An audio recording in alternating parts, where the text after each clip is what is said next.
ഗാസയിലെ ഗോത്രവർഗ സംഘർഷങ്ങളുടെ മറവിൽ ഹമാസ് നരവേട്ട തുടർന്നാൽ സൈനിക നടപടിയെന്ന മുന്നറിയിപ്പുമായി ട്രംപ്. സമൂഹമാധ്യമത്തിലാണ് ട്രംപിന്റെ പ്രഖ്യാപനം.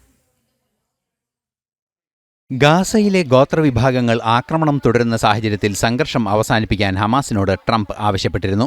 ഈ അനുമതിയുടെ മറവിലാണ് ഹമാസ് സാധാരണക്കാരുടെ കൂട്ടക്കൊല നടത്തിയത്. ഇതിനെതിരെയാണ് ട്രംപ് കൃത്യമായ അറിയിപ്പുമായി രംഗത്തെത്തിയിരിക്കുന്നത്. ഇനിയും അത്തരം നീക്കങ്ങൾ ആവർത്തിച്ചാൽ കടുത്ത നടപടിയെന്നും US പ്രസിഡന്റ് സമൂഹമാധ്യമത്തിലെ കുറിപ്പിൽ വ്യക്തമാക്കി. സാധാരണക്കാരെ കൊലപ്പെടുത്തുന്ന നടപടി തുടർന്നാൽ ഹമാസിനോടും അതേ നിലപാടെടുക്കേണ്ടി വരുമെന്നാണ് ട്രംപ് സമൂഹമാധ്യമത്തിൽ കുറിച്ചത്. ബന്ദികളുടെ മൃതദേഹങ്ങൾ തിരിച്ചേൽപ്പിക്കണമെന്ന നിലപാടിൽ മാറ്റമില്ലെന്ന് ഇസ്രയേൽ പ്രധാനമന്ത്രി ബെഞ്ചമിൻ നെതന്യാഹുവും പറഞ്ഞു. 19 ബന്ദികളുടെ മൃതദേഹങ്ങൾ കണ്ടെത്താനായില്ല എന്നായിരുന്നു ഹമാസ് അറിയിച്ചത്.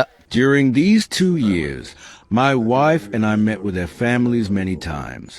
We cried with them, we hugged them, and I promised them we will bring them back. There was not a day that I did not receive reports on their condition, what we knew, what I wanted to know. I promised to bring them back, and we brought them back. And now, after they are embraced by their families, we will embrace them too.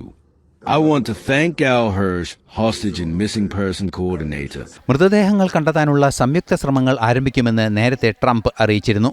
28 മരിച്ച ബന്ദികളിലെ 9 മൃതദേഹങ്ങൾ മാത്രമാണ് തിരിച്ചു നൽകിയത്. അവയിൽ ഒന്ന് ബന്ദിയാക്കപ്പെട്ട ആളുടേതല്ലെന്ന റിപ്പോർട്ടുകളും പുറത്തുവന്നിരുന്നു. International desk, ജനം.